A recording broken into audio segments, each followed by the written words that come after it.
याद हो हमने ये कहा था कि असेंबली का पहला बिजनेस जो होगा वो रेजोल्यूशन होगा। हमने ये कैंपेनिंग के दौरान भी कहा, अपने मैनिफेस्टो में भी कहा, हमारी तकरीरों को भी आप चेक कर सकते हैं। असेंबली परसों शुरू हुई। जैसे कि आप जानते हैं, पहला दिन स्पीकर का इलेक्शन है तो रूटीन बिजनेस नहीं होता। दूसरा दिन ओबिचुअरी का था तो रूटीन बिजनेस नहीं होता। आप सब जानने वाले हैं, आपने असेंबली शायद कवर भी की है, लेजिस्लेशन कवर भी किया है इससे पहले। तो पहले 2 दिन रूटीन बिजनेस नहीं होता है। आज पहला दिन था रूटीन बिजनेस का, और नेशनल कॉन्फ्रेंस ने जैसे वादा दिया था कि जो भी पहला बिजनेस होगा इस असेंबली का वो रेजोल्यूशन होगा।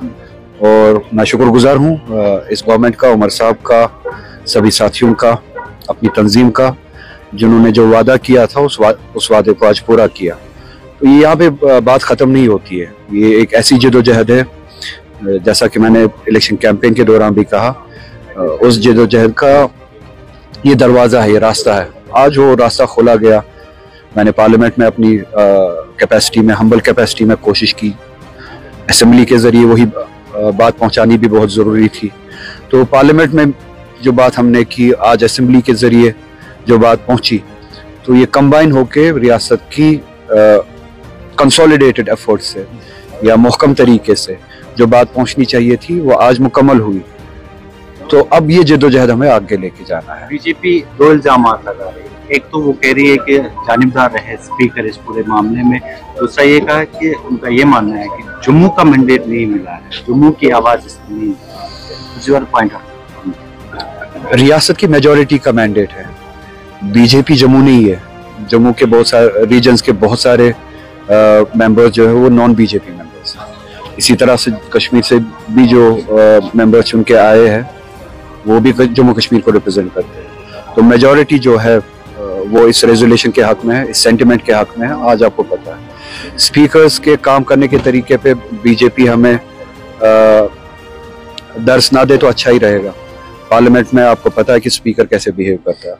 न सिर्फ उनका बिहेवियर बायस्ड होता है, बल्कि कभी कभार आप देखते हैं कि वो एथिक्स से भी बाहर जाते हैं, अखलाक से भी बाहर जाते हैं। तो बीजेपी से ये बातें हम सुनना नहीं चाहेंगे। बरोला साहब, यूटी में हम हैं और यूटी में लेफ्टिनेंट गवर्नर साहब के पास ही पहले फाइल जारी की। असेंबली ने अपना काम किया। What you are expecting from LG office?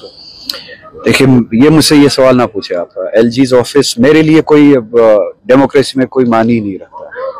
तो एलजी ऑफिस इस बिजनेस पे क्या करेगा क्या नहीं करेगा उस पर मैं कमेंट करना ही नहीं चाहूँगा, because I don't recognise the office of LG. Undemocratic है, हम पे थोपा गया है। मेरी जिम्मेदारी और हम सब की जिम्मेदारी ये थी कि हम इस असेंबली के जरिए क्या एक्सप्रेशन देंगे, किस सेंटिमेंट को जाहिर करेंगे।